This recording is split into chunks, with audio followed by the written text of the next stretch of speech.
Muchas gracias, Eduardo, muchas gracias y gracias por esa invitación y con mucho gusto acepté porque, bueno, sí hay que difundir algunos de los elementos importantes de nuestra historia y la verdad es que la vida de varios de los héroes nos pueden ser útiles en la medida en que nosotros podamos tomar algunas de sus experiencias.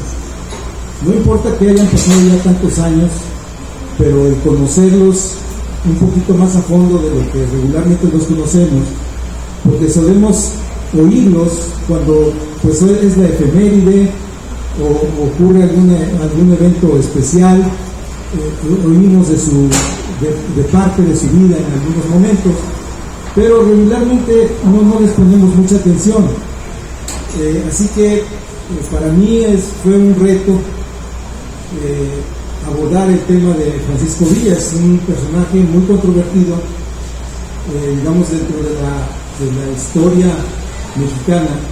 Tenemos pues bastantes personajes que son bastante complejos.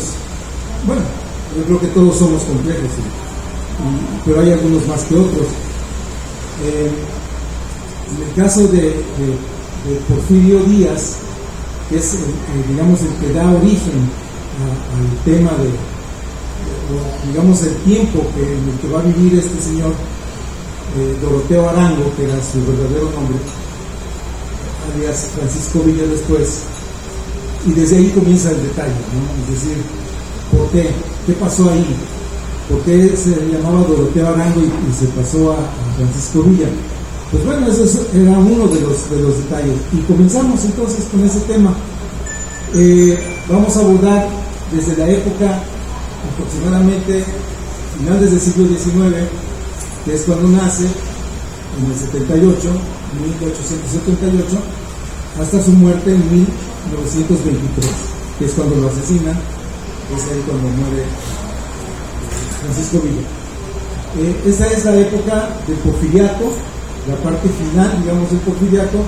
Recordemos que Porfirio Díaz llega al poder en 1876, gracias a un pues prácticamente golpe de Estado, y a partir de ahí pues se va a quedar ya en el poder hasta 1910, cuando inicia la Revolución Mexicana, encabezada por Madero.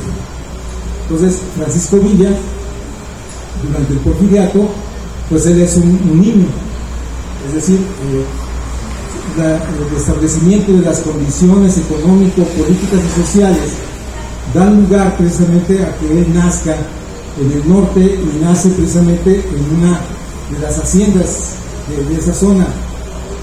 Esa zona norteña no es lo mismo, digamos, que nosotros podemos ver en las zonas productivas del centro, como en el caso, por ejemplo, muy claramente de Morelos, en el caso de Emiliano Zapata, que es otro de los grandes héroes de esa misma época. Tenemos otras condiciones. Estas personas que viven allá en el norte se enfrentan a condiciones bastante más difíciles, diría yo, y más agresivas y más violentas que los de aquí del centro. ¿Por qué?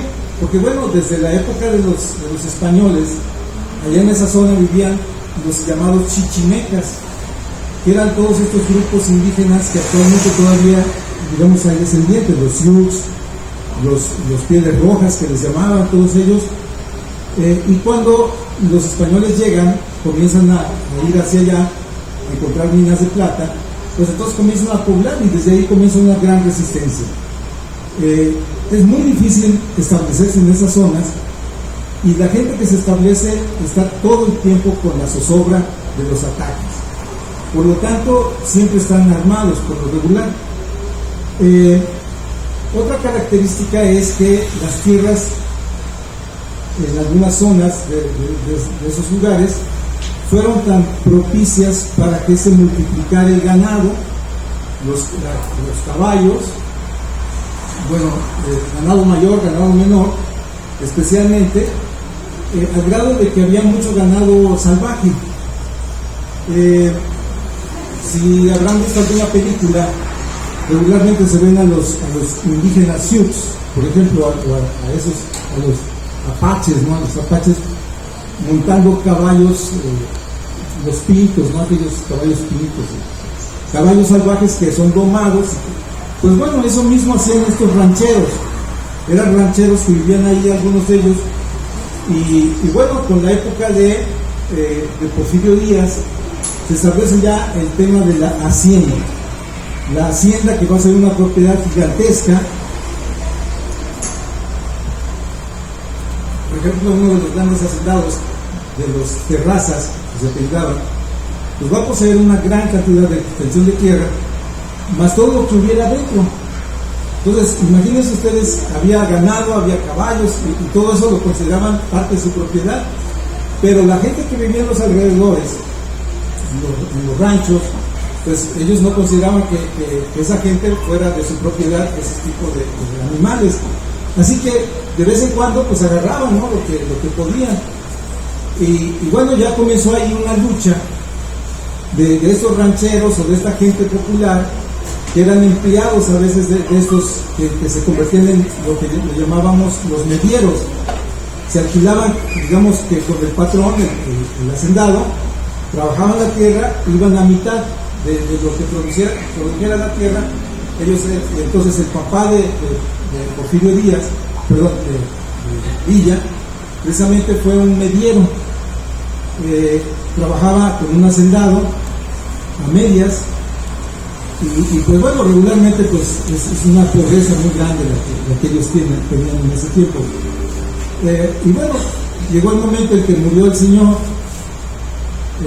Él quedó huérfano, era el mayor de los hermanos, y él tuvo que comenzar a trabajar entonces desde 7 años más o menos.